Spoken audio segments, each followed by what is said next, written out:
नाज़रीन, drama serial रस्म वफ़ा के नेक्स्ट आने वाली एपिसोड में आप देखेंगे कि जब नूर बहुत ही ज़्यादा परेशान हो जाएगी इरम और उसके घर वालों के वहाँ पर रहने से, और आए दिन उसामा और नूर के झगड़े होना शुरू होंगे, तो इस पर कहेगी उसामा की माँ अपने शौहर से कि मेरा नहीं ख्याल है कि अब इन लोगों को हमारे घर में मज़ीद रुकना चाहिए। आपने देखा नहीं कि इनके आने के बाद ही नूर और उसामा के झगड़े शुरू हुए हैं, नहीं तो पहले तो ये दोनों बिल्कुल ठीक तरीके से रह रहे थे, लेकिन जैसे ही ये लोग घर में आए हैं हमारे, नूर और उसामा के झगड़े शुरू हो गए हैं। मैं अपने घर का माहौल हरगिज़ ख़राब नहीं करना चाहती, बस इसीलिए मैं चाहती हूँ कि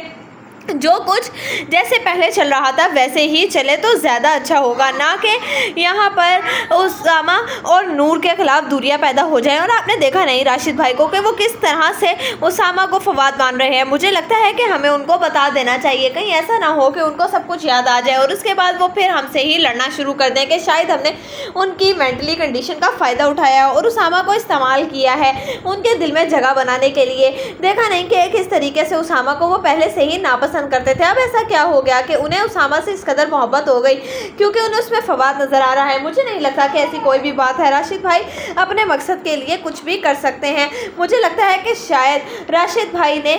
ये सारा का सारा ड्रामा रचाया हुआ है ताकि नूर और उसामा को वो जल्द अज जल्द अलग कर दें। इस पर कहेगा राशिद के बारे में उसामा का बाप कि मुझे नहीं लगता है। अच्छा, अगर तुम कहती हो तो मैं बात करता हूँ और उन लोगों को उनके घर भेजता हूँ। उधर आप देखेंगे कि नूर नाराज़ होकर जब अपनी माँ के घर चली जाएगी तो इस पर नूर की माँ कहेगी नूर से कि नूर तुम्हें बर्दाश्त करना होगा ये सब कुछ। तुमने देखा नहीं कि उसामा भी किस तरीके से बर्दाश्त करता है, तुम फवाद का इतना कुछ याद करती रहती हो उसामा के सामने, लेकिन